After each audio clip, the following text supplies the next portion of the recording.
You're listening to The South Stands, a Buckeye football podcast by Ohio State fans for Ohio State fans on Apple Podcasts, YouTube, Spotify, and SoundCloud. Welcome back to The South Stands, a Buckeye football podcast by Ohio State fans for Ohio State fans from the West Coast. I'm your host, Zach Moore. It's Thursday, November 3rd, and this evening I'm very happy to be joined once again by fellow South Stands contributor Paige Van Horn from Denver. PVH, how's it going, my friend? It's going well, buddy. Good to talk to you. It's Thursday, snowing. It's a good day. It's a good day. All right, man. Good to hear your voice. We are also joined by fellow contributor Chad Plummer from Cleveland. CP, what's the word from the 216? What up, boys? All good in the 216, man. It's 70 degrees today. Whoa. Yeah. Wow. That's balmy for this time of year. Yeah, it's warmer there than it is here. That's for sure. I know. It's crazy, man. It's supposed to be nice snowy and adding a little to the golf time. It's kind of nice. Very nice. Well, look, there's a lot for us to discuss tonight, gentlemen. The first playoff rankings were just released on Tuesday. There's a great slate of games this Saturday, which does not include Ohio State Northwestern. Not at all. But it's going to have a major impact on the playoff race. So Ohio State fans obviously tuning in, very interested in how those games will go. I'd love to talk about those games. And I also wouldn't mind having a quick look back at Ohio State's win over Penn State as well. Our listeners have not yet had an opportunity to hear your takes on that performance, fellas. And then last but not least, we actually do need to talk a little bit about the Buckeyes' visit to Evanston to take on the Wildcats. Actually, why don't we get that out of the way first, guys? Number 2, Ohio State. They're the freshly minted number 2 in the college football playoff rankings. They visit Evanston this Saturday to take on the woeful Northwestern Wildcats. The game is a noon Eastern kick on ABC. That's 11 a.m. Central, by the way. The line is Ohio State minus 38. The over-under is 55. Now, Pat Fitzgerald's squad comes into this contest at 1-7. Losers of 7 in a row. Ouch. Last week, Iowa pounded Northwestern. I think they put up like 33 points on them. That's an offensive explosion for the Hawkeyes.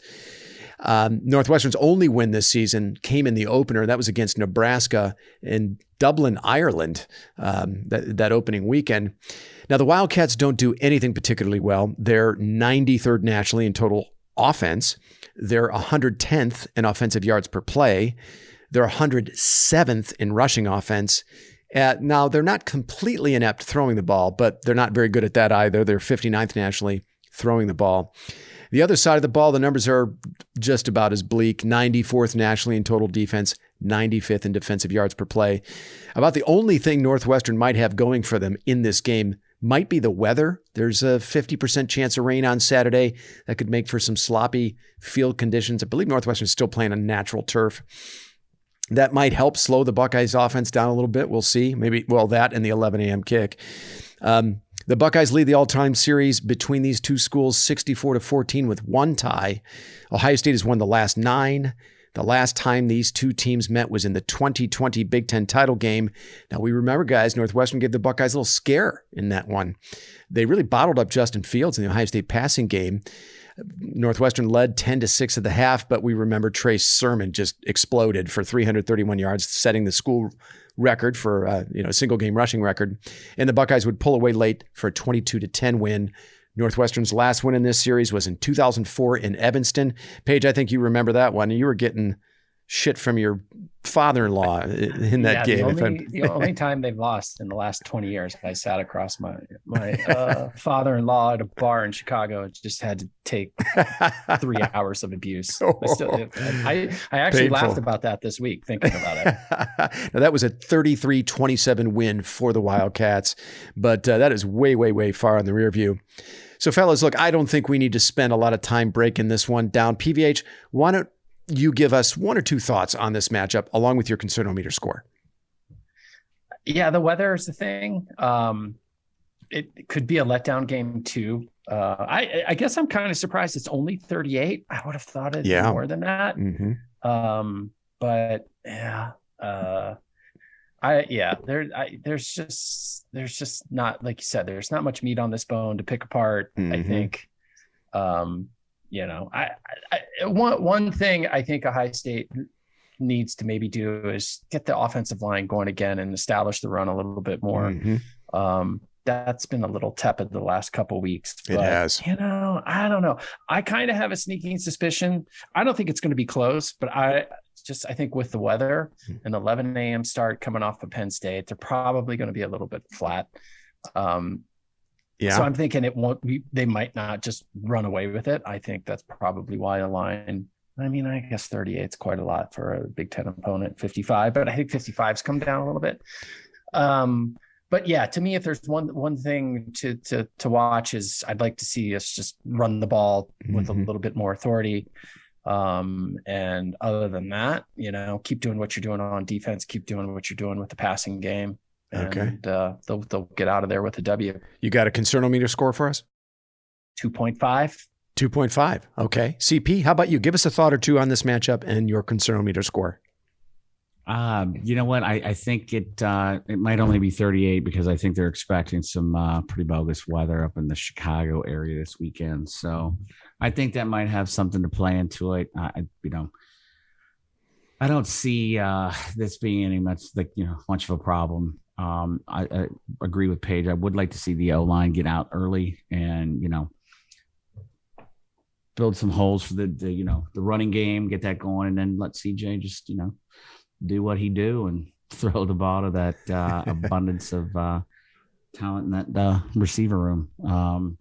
Concernometer is probably a 7.5. Do you mean a negative 7.5? That's the tequila talking. Yeah, that's like I'm usually at a half, or 1 concernometer. Yeah, Northwestern. I'm going to jack that up to 7. To 7. But okay. No, I'm looking like the defense is just looking great. I'll tell you what, we'll get into that, but I'm looking for Zach Harrison to follow up his game last week. Obviously, what can you say about JTT? But that was just I've heard multiple people just listening to talk radio, Sirius, and that type of thing, like multiple saying JTT was like probably the best defensive performance they've seen. Yeah, in their lifetime. It was for me as well. Amazing. Well, hold that thought there, CP, because I do want to get your thoughts on last week's Penn State game. For me, I think it's play to your standard, Ohio State, not the competition. Paige, you mentioned it, 11 a.m. Central kick. CP, you mentioned it. Sounds like we're going to have a little weather. Buckeyes are coming off their biggest win of the season so far. They're going to need to bring their own juice for this game, I think. So avoid the hangover performance, play to your standard, take care of business. I agree with you, PVH. This could be, I'm expecting it to be a get-right game for the Buckeye rushing attack. I'd like to see if Trey Henderson can build on that fourth quarter he had last week against Penn State. He was pretty good in the fourth quarter. 55 yards rushing, 2 touchdowns, 2 really big touchdowns actually came in big moments for Ohio State. Now, I'm not expecting to see Mayan Williams in this game. We'll see. Maybe he does play. So I think there's an opportunity here for either Dallin Hayden or Chip Trainum to get some carries. And honestly, guys, I wouldn't mind seeing what one of those kids can do. So that's what I'm really looking for. Well, you were calling for it at halftime. Yeah. When we talked at the Penn State game. You're like, I'd play that guy. What did you have to lose at that stage? Fruition, right? But yeah. Well, Trey Henderson eventually did get it going, but I wouldn't mind seeing, give one of these guys a few carries in the game. Certainly in this one, and they got several others after this before Michigan, where maybe you play 3 backs and you sprinkle in a few carries for either Hayden or Trainum. So that's what I'm going to be looking for. My concernometer score for the first time is below yours, PVH. I'm a 1 on the concernometer. Wow. So this is unusual. Maybe this is a bad omen. Is this the first time that there's ever been below like a 3 or 5? Yeah, it's rare. It's rare that I come down this low on the concernometer. And I don't know. Maybe this is a bad omen, man. I'm a pretty superstitious guy. But yeah, 1.0 on the concernometer score. Not very concerned about this one. Okay, let's go to score predictions. PVH, kick it back to you. Give us your score prediction. Oh, I'm gonna go 41-3. 41-3. Okay. And CP, how about you? I'm going to stay in the 50s. Right. I'm going to go 57-7. 57-7. Wow, by 50. Whew. Yep. Yeah, I suppose that's possible. I guess, weather permitting. if the full arsenal of that offense is available, I could certainly see a score like that happening in this one. I got Ohio State 49-7 in this one. And PVH, I think that scenario you painted for us is realistic. Might take Ohio State a quarter and a half to wake up and get going in this one. It's just 11 a.m. kick, half empty stadium, shitty weather, and an opponent you've got beat as soon as you take the field, basically. It's just so frustrating, these early starts. It's got to stop. It just drives me crazy. I mean, they're going to potentially give us like 5 out of our last 6 games, or the game, it's going to start at noon. It's just like, stop it, you guys. God damn it. It's just absurd.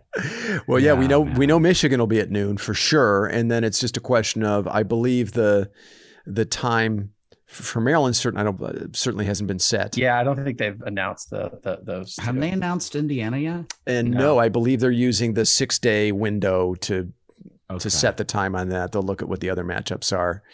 So I guess there's hope there. Maybe there'll be a later start in that game.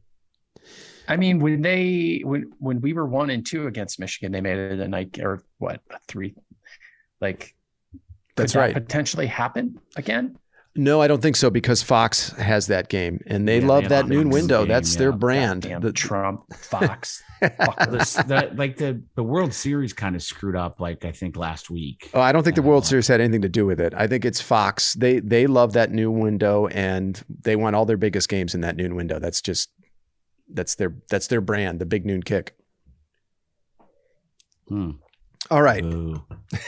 Boo is right. All right. So before we look at some of the other juicy top 25 games happening around the country, I do want to get your takes on Ohio State's performance last week in Happy Valley against Penn State. Pretty nice win, a 44-31 win for the Buckeyes. CP, you've already mentioned it. JT Tuimoloau went nuts. I agree. I thought that was the greatest, most dominant, most impactful performance by an Ohio State defensive player in a single game that I've ever seen. It was another huge game for Marvin Harrison Jr. The two of those two, Tuimoloau and Harrison Jr., just kind of announced themselves as superstars to the world. I thought CJ Stroud was also really good. There were some issues, though, that we'll get into. So, PVH, I'm going to kick this back to you. What stood out to you in the performance against Penn State last Saturday? Well, I was thinking about it, and I was comparing it to the Iowa game, right? So was that like a glass half full or a glass half empty game? And for Iowa, I was that was not a great performance. That was definitely a glass half full game. Right. Penn State. Or glass half empty. You thought Iowa's glass half empty. Yeah, okay. My bad. Hey, PVH, could you hold for 1 second? I just got I'm hearing something from the BDB that what's that? UTEP just went up on Rice 7-zip. They scored first. So, sorry about that. I just wanted to let you guys. I love those BDP ticker updates. I mean, we kind of both predicted it, right? Right. Like, for whatever reason, Penn State gives us their best game of the year. They just do. Yep. And so in Happy Valley, I wasn't surprised by that. No. And, my concernometer that game it didn't really, I never really thought they would lose. I heard you mentioned when Eichenberg didn't tackle that guy. Yeah. On that 4th down play, which was about the most frustrating sequence of, right? They missed those 2 field goals and then they end up scoring a touchdown. You're like, yeah, this might not be Ohio State. Well, I mean, Penn State got 9 lives on that drive. I'll get into that in a second. Go ahead, PBH. But my God, they can just turn it around. And I think my biggest takeaway of the whole thing is Stroud could easily throw 20 straight incompletions and it doesn't affect him. He will then drop 3 dimes on those guys, perfect balls. He's pretty much just unflappable, right? Yeah. It's astounding, right? Yeah. And so it was an amazing 4th quarter, obviously. And as well as the defense played, and as much accolades as they received for that, rightfully so. And I would almost make the argument that the defense is if not surpass the offense. I wouldn't go that far, but they're not far behind, right? I mean, we can clearly win a game just with our defense, which is just astounding where we were 2 years ago. And Jim Knowles is earning every cent of that $2 million. I agree.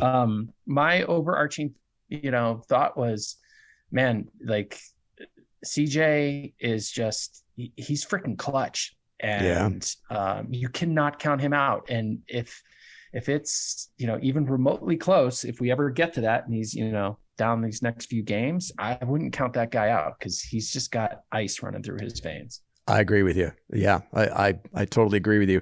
CP, I'm going to kick it over to you. What any overarching thoughts from the performance against Penn State last week that you want to share?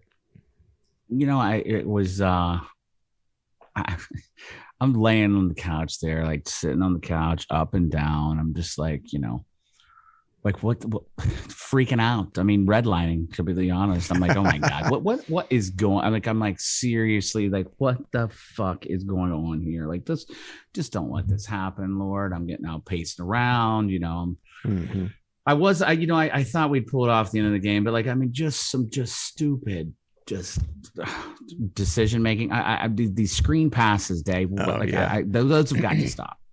Yeah, tear those out of the playbook, please. Yeah, that frustrates the hell out of me. The screen plays. I made this comment on the post game. Those are like it's like driving a Ferrari through a school zone, right? Like the biggest waste of those resources that they have, right? I mean, you've got Marvin Harrison Jr., you got Emeka Egbuka, you got Julian Fleming, and they showed us later in the game that those throws down the field were there all day. And yet they're throwing these screenplays against a good secondary, a secondary that tackles really well. And I think the Penn State secondary they just devoured those things. Mm-hmm. So I'm with you, CP. Tear those goddamn things out of the playbook. Please don't run those anymore. It is a total waste of the talents of the Ohio State passing game. Sorry, go ahead.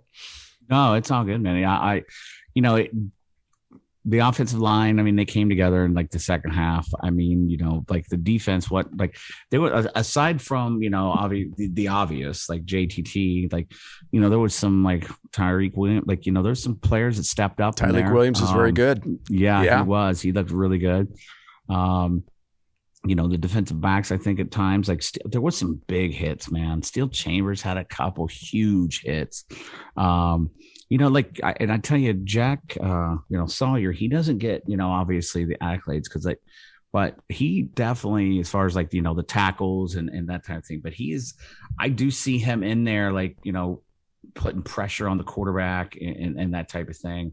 Zach Harrison, as I got a little, he was good. Earlier. Yeah. He's been balling out. But it's good to see. I mean, it's just unbelievable. And it really, I mean, yesterday is yesterday, but it makes you sick to think if we would have had somebody like, Knowles, like, 5 years ago and like what we'd have now. It's just insane because this defense is only going to get better and better. Yeah. With the recruits that are coming in and 1 year under his belt, it's exciting. You put an offense with like Day and Knowles and defense, it's just it's a celebration, and I'm looking forward to it.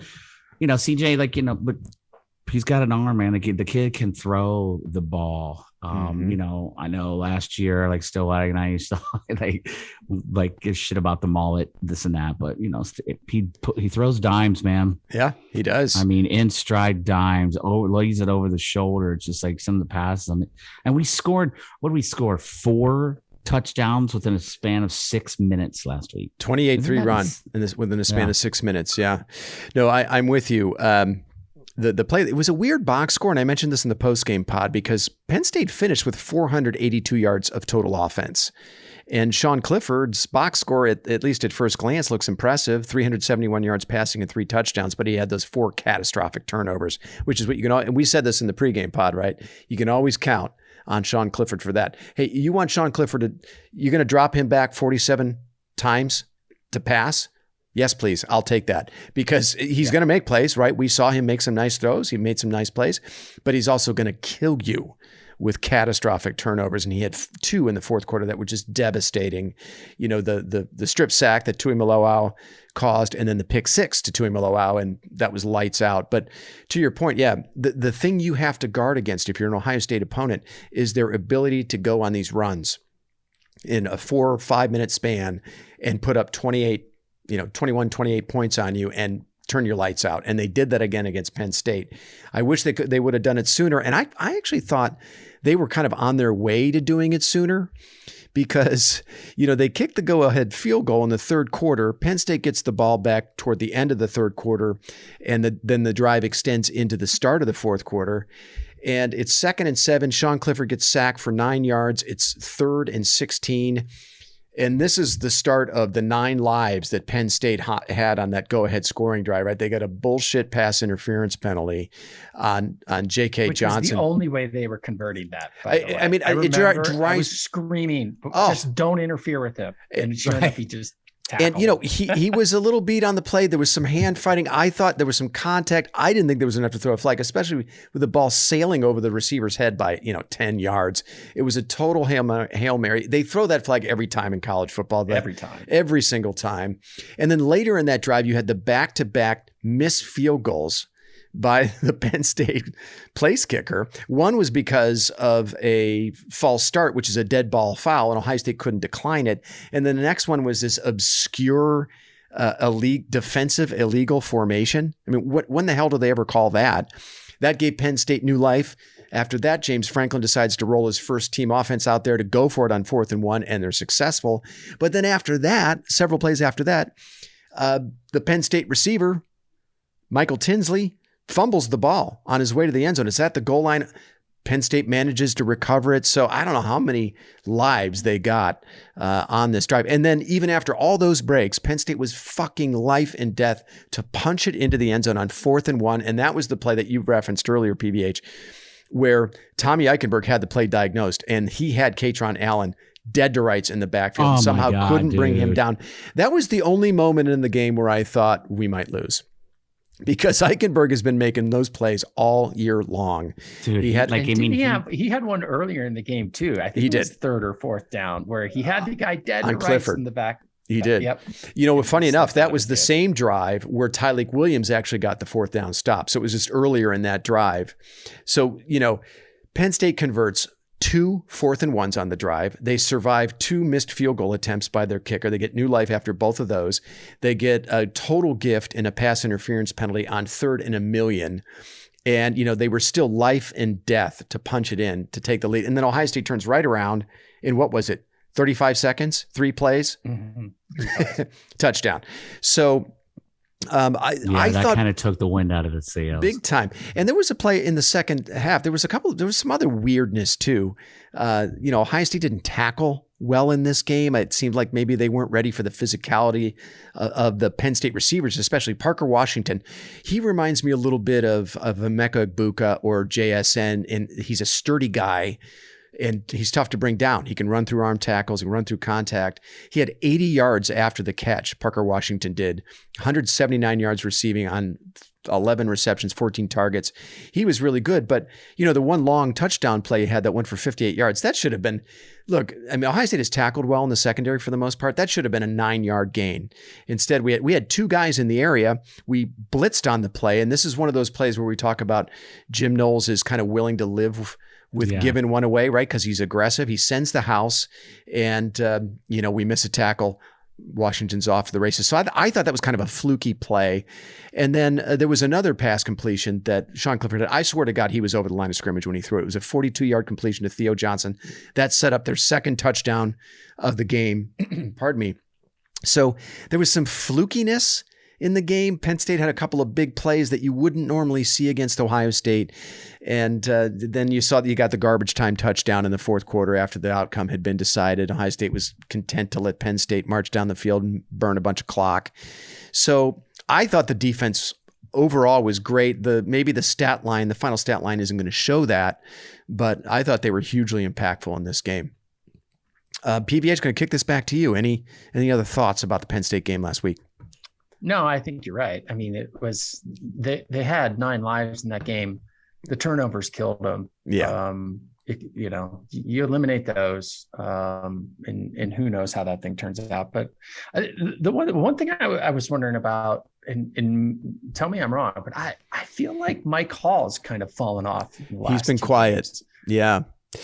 He had the 3 sacks and like 7 snaps played against Michigan State, I think it was. They only played him on passing downs. And he was kind of very quiet against Iowa. He has a shoulder injury that he's been nursing, but I don't know. Maybe Penn State, they had to account for him, and that freed up Tuimoloau and Zach Harrison. Well, and I think Williams had a real nice game. He was disruptive in that game, and maybe I can't pay. Or I don't pay that much attention, like the rotation and stuff like that. But then afterwards, I was thinking about it. I was like, Hall's been a little bit quiet these last few games. I mean, he was a disruptive force, but then it was good to see Williams step in his place. And if Hall's dinged up, get him healthy, because we're going to need him here towards the stretch run. Yeah, no, I agree.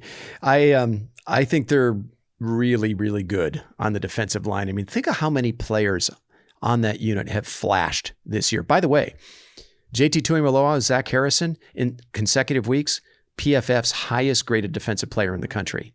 I mean, Think about last year, right? I mean, the performance of the defense, very few accolades, very few, flashes from the defense. And you gone down the line. I mean, how many kids can you mention that have flashed for this defense in major ways, in big moments? I mean, Tyleik Williams, I thought that was the best game of his career. We saw flashes last year, mainly in garbage time against, inferior opponents. But that to me was his best performance in a moment that really, really mattered. CP, I'm going to kick this back to you. Anything else from the Penn State performance you want to share? Well, you know what? I'm a little disappointed on the discipline. Like the field goal kicker misses 2 field goals right in a row, right. And like we give him give him a chance, and then I know you guys that concerns me a little bit. Yeah. I'm sure Knowles will have them.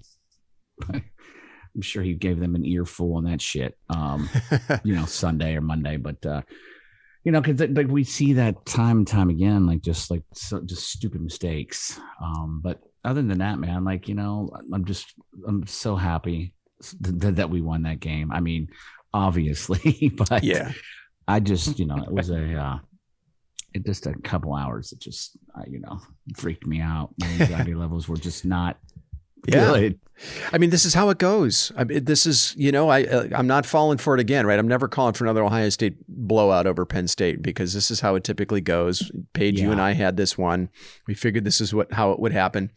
I was going to say, if either of us were going to claim this to be a reset expectation game, we couldn't rightly do that, right? Because it played out exactly as we expected. In fact, I think you even said you thought Ohio State would have a defensive score to kind of close out the game. I'm pretty sure you did. So we were on that. Got me. Yeah, I'll run with it. No, I think I did actually. You did. I didn't call for a safety though, did I? You know what?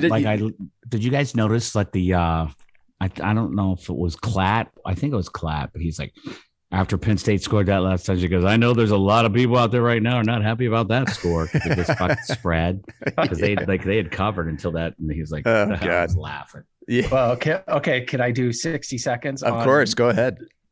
So Sloaner and I, four item or parlay. Penn State plus 8.5 in the first half, under, and the under was 31. The halftime score was 16-14. So we had those. Hit that. And then for the full game, we had the over and Ohio State minus 13.5. And when JTT picked that off, right? I mean, there was 9 minutes left to go. There was no shot that game was going over. There was no shot that they were going to cover. JTT picks that off, and it was enough that we had 25 on it, but it was going to pay 1,200. And then they scored that garbage touchdown. Bye. No, shit. Oh man, all down the drain. That's why you don't gamble, kids. That's the lesson of the day. Children, don't gamble. You and Sloan were probably freaking out just through the phone from Brooklyn to Denver. When he got that pick. with JTT score, I ran and got my phone because I'd left my phone in the basement. And then when we started that comeback, the superstition. Oh, and by the way, we did full wardrobe changes over here with Juan. I changed my shirt, but I changed the mojo. My buddy Drew came over. I took off my One South Stands hat, put on my other. I mean, it was just superstition lore over here. But my phone was downstairs. And then when JTT picked that off, I went and got my phone and I was mid-text to Sloan and I stopped because I knew he would chastise me to no end if I sent it to him. And it still didn't frickin' work. We still didn't make the goddamn bet, but whatever. $12. Oh my God. Well, it is interesting. The other thing I wanted to talk about, and I mentioned this in the pregame pod, that this would be close. We had a good feeling that it would be. And also people would try to draw conclusions about Ohio State and Michigan based on this result. And certainly folks are doing that. I heard Colin Cowherd yesterday, or it was the day before, talking about how much more impressive Michigan looked against Penn State relative to Ohio State. And therefore he thinks he's been on the Michigan bandwagon all year. And you've heard some others doing that. Jock. Yeah, totally. Michigan and USC. He's a clown. Yeah. But folks are doing that. And I suppose, that's one thing that the playoff committee is supposed to be doing is comparing common opponents. You just got to be careful about applying the transitive property. Ohio State and Michigan had 6 common opponents last year. Ohio State went 6-0 against them. Michigan wins 5-1 against them. I think Ohio State outscored. The point differential against those 6 opponents was like Ohio State 220. Plus 220, and for Michigan it was like plus 70. So, and then the one game that Michigan did lose, Michigan State, Ohio State beat that opponent by like 7 touchdowns. And then what happened in that game? Michigan kicked our ass. So you got to be careful about applying the transitive property here. Did you guys, by the way, happen to see any of that Michigan State game at all?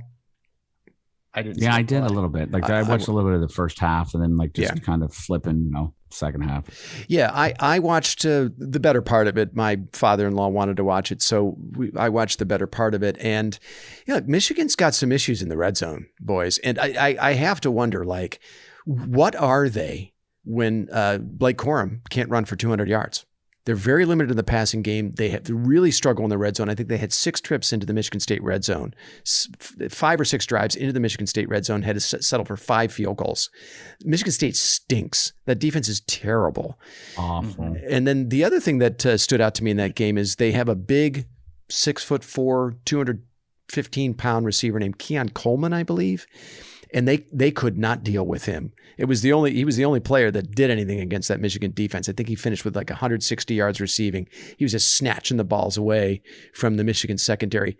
6'4", 215, 220. Who's that remind you of? Does that remind you of a certain Ohio State receiver who's just been like nobody can defend?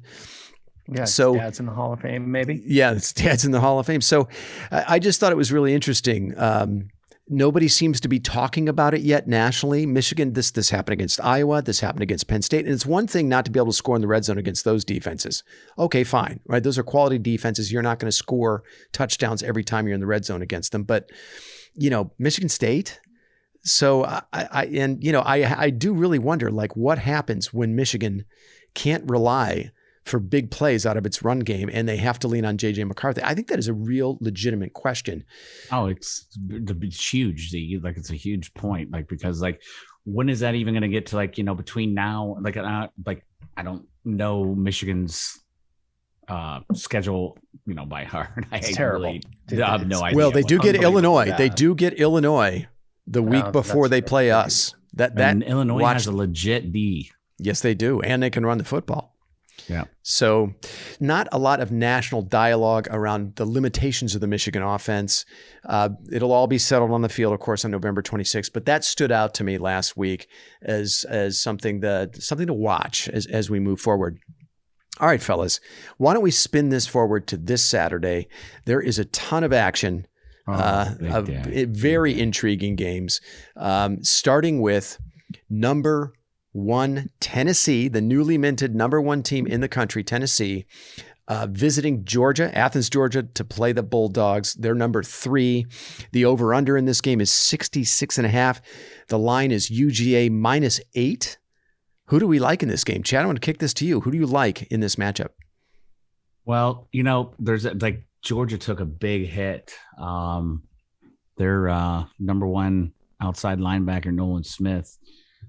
He's their best pass rusher. He's out for the season. Ooh, I hadn't heard that. Torn right pectoral muscle. So that hurts. That does. Literally. Especially when you're going to want to. Literally and figuratively. Yep. Right. Exactly. Yeah. So, definitely when you're wanting to put some heat on that quarterback, what's his name? Hendon Hooker. Hendon Hooker. Yeah. Good player. I mean, so that's going to hurt. But, I don't know. Tennessee, their offense, man. It's pretty stupid. Solid. Yeah, it's stupid. I'd say it's. It's crazy. Yeah. But we'll see. I mean, you look at the Pitt game. I mean, Pitt was running with him the entire game. You know what I mean? I mean, I'm like, obviously everybody has those stumble blocks, in the season. I mean, everybody's had Kent State and who was it? Georgia. Yeah. Yeah. I mean, but it's going to be a game. I would take, if I had to pick right now, Z. You do have to pick right now. Yeah. I do. Who wins this game, CP? Give it to us. I will take Georgia winning the game, but Tennessee will cover the spread. Okay. PVH, how about you? Yeah, I like Tennessee, man. I think they're for real. And you had them on maybe sort of look ahead or upset watch against Kentucky. They kicked the shit out of that team. Yeah. I mean, I haven't seen them play that much, but I watched most of that Alabama game. Mm-hmm. It's a stiff test, Georgia, obviously, but I like Tennessee. I think Tennessee can win that game, win it straight up for sure. Wow. This is the second largest number 1 ranked underdog in college football playoff history. No kidding. Yep. Wow. It's kind of crazy to think about with that offense. Georgia, you know what I mean? Freaking roll them. I don't think Georgia's looked that great either since. I don't either. Oregon. I mean, yeah. Well, they didn't look great against Kent State at home. They eked that one out. They should have lost at Missouri. They were losing by double digits in the fourth quarter of that game. Yeah. And then Tennessee beat Bama, but really is Bama all that this year? I really don't think that's another game we'll talk about. Yeah. I think I'm not counting them out saying they're not going to pull some Houdini shit and be somewhere at the end of the season, but they're not that impressive. I mean, Bryce Young, yeah, he's good, but I mean, come on. Yeah, to me, it's whether or not the Tennessee defense can hold up against the Georgia offense. And if they can, I do think they win this game. I'm really torn on this one. Man, that is a tough ask for Tennessee going to Georgia. But, I think they've got the best player in this game at the most important position. So I'm going to lean Tennessee on this one. I think they get it done in a tight one. High scoring, close. I like Tennessee. All right. Let's move on to another intriguing SEC matchup. Number 6, Alabama visits number 10, LSU. Looks like Brian Kelly's kind of getting things in order in Baton Rouge. However, Bama, pretty big favorite in this one. It's Alabama minus 13.5. The over-under is 56.5. Bryce Young, wizard, magician, probably the best player in this game. I think there's no doubt about that. PVH, let me kick this to you. Who do you like in this game? So I know nothing about LSU other than who their coach is. They've lost twice. They've lost twice, yes. Florida State to open, yeah. Yeah, this game is in Baton Rouge. And they also should not be number 10 right now in the college football playoffs. That's where I'm going with bullshit. Tennessee, let me mention this before you get your Tennessee crushed them 40-13. This smells to me of that SEC crap, right? Where they're just trying to inflate, the rankings of these teams. Yeah. To make it look better. Yeah, exactly. We lost to this, we lost to this highly ranked SEC team. You know what I mean? So they're trying to build up the resume. Shit out of them. Yeah. Yeah, it kind of smells like that. These are the games where you never bet against Saban, right? Even though Vegas is kind of on board with it, right? But come on, really, your top 15 team, it just drives me nuts. Yeah, well, I mean, LSU is at home and they're still a 2-touchdown underdog. I think that's something to be weird of. I'm with you, PVH. I think this could be a good game just because there's some juice between these two programs and. Death is it Death Valley there? Do they call that Death Valley? Do they call both LSU and Clemson Death Valley? Don't they? Anyway, You know what I hope happens? I hope LSU wins it and they give Kelly like a lifetime contract for like $15 million a year, which is what most SEC schools do. Hey, I'm rooting for LSU in this game because I want Bryce Young out of the playoff mix, man. That guy, I do not want to face that guy, but I tend to agree with you, PVH. I think Bama gets it done and they probably cover. All right, another pretty intriguing matchup. Number 4 Clemson visits unranked Notre Dame. Now, the line in this one, Clemson -3.5. Now, Clemson landed at number 4 in the initial college football playoff rankings, which was a surprise to a lot of people. A lot of people thought Michigan would be at 4. Notre Dame, look, they've been kind of a mystery this year, right? They played Ohio State tough. They just beat a pretty good Syracuse team. They handled a pretty solid BYU team in a neutral field game in Las Vegas. But then, they've had these inexplicable losses to Marshall and Stanford at home, which are just terrible. This game's being played at Notre Dame. Again, Clemson 3.5-point favorite. CP, let me kick this to you. Who do you like in this game? Well, you guys know how much I love Dabo. Yeah, these are your two favorite schools between Clemson and Notre Dame. I do, right. It's funny, but yeah, these are my two favorite schools, Dabo and the Irish. But I'm going to go here, and I'm going to say that this is going to be it's going to get all the Irish faithful, all of the Catholics all over the world, back on the Notre Dame. Oh, Marcus Freeman's great. The defense is going to step up, and they're going to beat Clemson. Wow. And it's going to make all the other shit like Marshall all go away.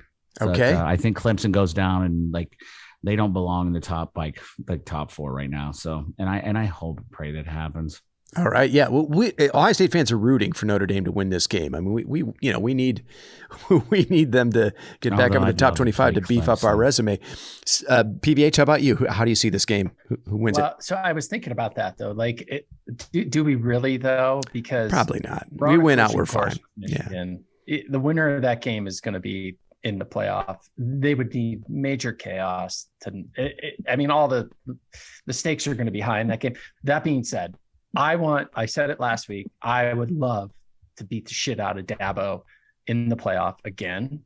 But I'm also, I really want Notre Dame to win this game. Me too. With Freeman. And I actually think they will. I think Notre Dame gets it done.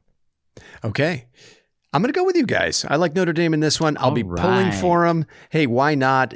Some weirdness with the quarterback situation. It looked like DJU had kind of figured things out. And then I believe it was last week, he really, really struggled. And, they had to bring in the young 5-star off the bench. Yeah, it was against Syracuse, right? Uiagalelei really, really struggled in that game. And Dabo had to turn to Cade Klubnik for a good portion of that game. So, I'm with you guys. I like Notre Dame to win that, and I'll certainly be pulling for him.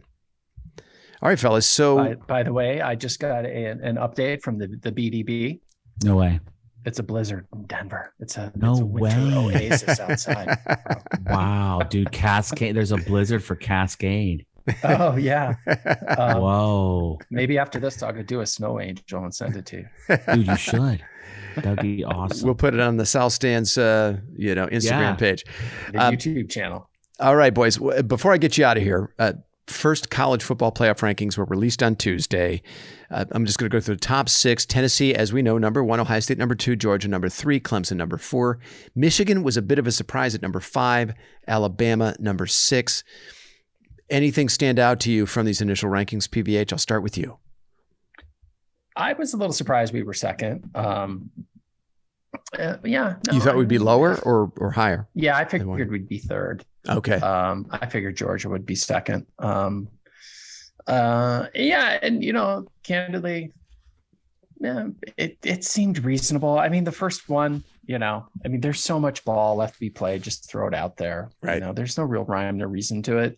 As much as they espouse that, they're doing all this. They know the matchups that are coming. So I think they also sort of hedge their bets where they sort of place these teams. Tennessee, probably is deservedly the number one team. Yeah, I think they got the best win. Got fucked. A lot of people are talking about TCU. Yeah, what do you think, CP? What do you think of the initial rankings? TCU. Oh, and by the way, it's not the CFP rankings; it's the CAP rankings right now. Yeah, I know. The rankings to me are just like whatever. You know what I mean? At the end of the day, with the 4 teams the way it is, the committee knows they know who they want. Mm-hmm. It's all about the money, and we all know that. But there are some teams in there like LSU. That's such a bullshit 10. Like, I mean, come on, man. Yeah, I think that's the strength of beating Ole Miss the way that they did. And they actually have Ole Miss at number 11 right behind him, who's 8-1. Right. Yeah. See, I wonder how they're setting this up to have 2 teams from the SEC in the playoff, right? Oh, it's there. And it's totally set up for that. Yep. Well, I know, but then what so if that's what the ultimate goal is, then what do we really want to happen this weekend? Tennessee win, Alabama lose, Georgia win. Yeah, I mean, I think you want Alabama, at least in my view, to get their second loss. Right. And so LSU to come out of that division as a 2-loss team. Perhaps they. Like, I mean, right? Yeah, not even taking the college football playoff out of the picture. I want any fucking loss that Bama gets, and that's just not being a prick. I mean, that's like if you're SEC homer, that's just fuck Alabama. I want them to lose again. You know I just don't want to. I don't want to face Bryce Young in a playoff game. I'm sorry, not with our corners, man. He's that guy. He's crazy. Our corners, I feel like they're getting better though. And I feel like by the time we get to the end of the year, I think that Knowles is going to have them making better decisions, not getting burnt. I think we're on the right path there. Well, Denzel Burke said today, he was interviewed today. He had a shoulder injury that he sustained during the offseason that he had to work through, and he missed a lot of practice reps. Sorry. And then, he also had this hand injury where I think he had a ligament. I think he said it was separated from a finger or something. So he's finally healthy. And now we're starting to see a little bit more of Jordan Hancock. They're starting to fold him in a little bit more. That's a position to watch. Yeah, getting him back is big. Yeah. Cam Brown, he hasn't played in 2 Cam games? Brown, and I've just stopped relying on Cam Brown because he's not a big guy. He's got an injury history. I just don't know how much stock you can put into him. But yeah, I mean, it'd be great. It'd be great if he were healthy and he were a part of the rotation. The only real surprise to me was Michigan at 5. I thought they'd be in at 4. Clemson, according to the playoff committee's own rankings, has 3 top 25 wins already. I believe Syracuse, Wake Forest, and NC State. So that's probably the difference. And Michigan's non-conference was a joke. But also maybe the committee is taking note of a very one-dimensional Michigan offense with a limited player at quarterback, whether it's his own limitations or limitations placed on him by the Michigan coaching staff. So that stood out to me. I thought Michigan would be in at number 4. Everybody just seems to be singing their praises. Well, one thing I can guarantee you, there's not one person on that committee that has spent more time probably watching Michigan than you, buddy, and your analysis. So I wouldn't give them that much credit. Yeah, maybe you could be right about that. And the committee does have some, pretty serious respect, I think, for Penn State. They got Penn State in at number 15 with their 2 losses, the only 2 losses being Michigan and Ohio State. So, after the Michigan loss, I was pretty hard on Penn State, and I guess, they earned my respect with the way they played against Ohio State last week. So I know this is a total sidebar, but if you're a Penn State fan, how do you feel about Franklin? Because God damn it, you can't get over the hump. But, it's they're on the precipice, but they never really get there. It's got to be frustrating. I think they can do better, personally. I mean, he's now something like, what is it, 2-11 or something against the top 10. He's getting recruits, man. It's like just crazy. Dude, he recruits really well. Yeah. Like, look at those 2 running backs, dude. They're bad. Those boys are thoroughbreds. Yeah, no, I agree. He can recruit. And how much of that is just Penn State and the Penn State brand and, but I don't know. I'd be very frustrated with him. You talk about like just going from like, like day to night, black to white, like Penn State, like those fans and like in the team, you saw it. Like when they we've got a chance, like we're gonna win this game, and all of a sudden it just went like it was like it was gone. It was like what's that movie? Usual Suspects. The Kaiser Soze. Kaiser Soze. The Ohio State offense. Right. Santa Claus. I mean, I hope Ohio State doesn't get to the point where they just come to rely on those second half runs to put teams away. I don't like that, Z, at all. I mean, I would like this to come out like just one game. I don't care if it's Northwestern, but just one game, like just like soon, just to make me feel better that like we actually can get out of the gates, like normal. Instead of just like being in a quicksand sandbox for the first half and it's like, what the, like just bullshit. Is that your own personal hell, bro? The quicksand sandbox. You wake up every Monday thinking about your own personal quicksand sandbox. But despite their struggles the last 2 weeks, we're still talking about a 54-10 win and a 44-31 win on the road against a top 15 team, a team that the College Football Playoff Committee really respects. So it's hard to be too critical. But yeah, I'm with you. What I'm thinking is down the line against Michigan in the playoff. I just, those are games where you don't want to bank on, a 28-zip run in the fourth quarter, right? I mean, you don't want to have to bank on that. You don't want to bank on it, but also you're never out of a game either. And they recognize that for sure. Yeah.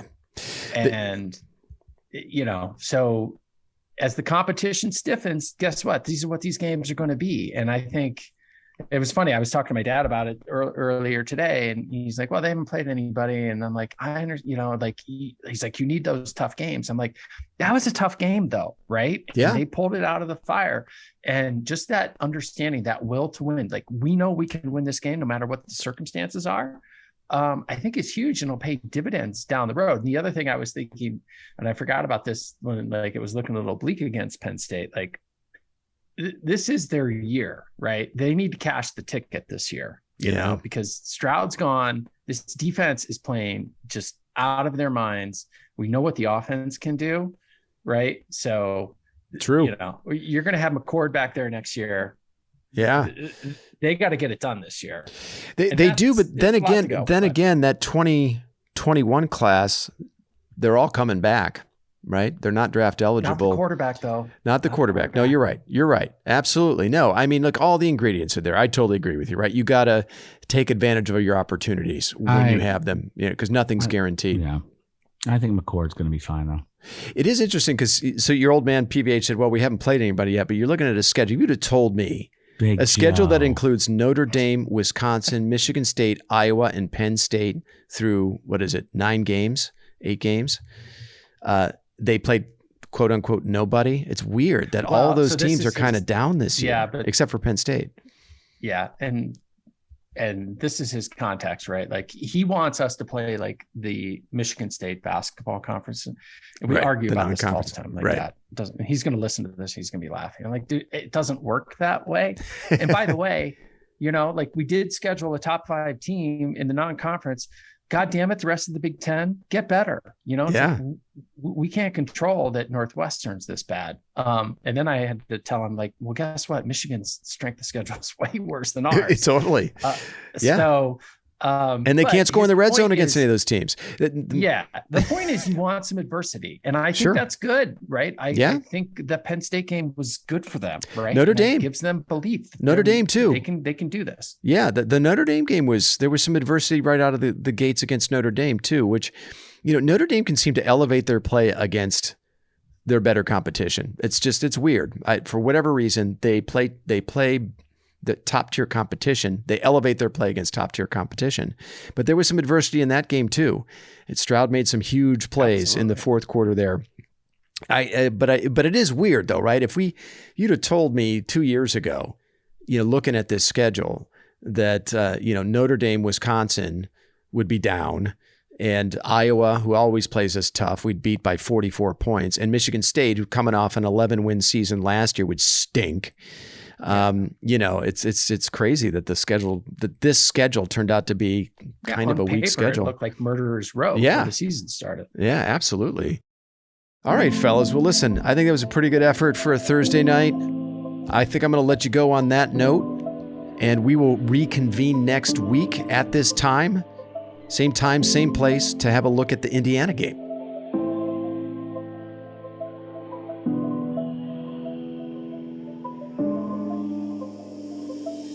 You've been listening to the South Stands, a Buckeye football podcast.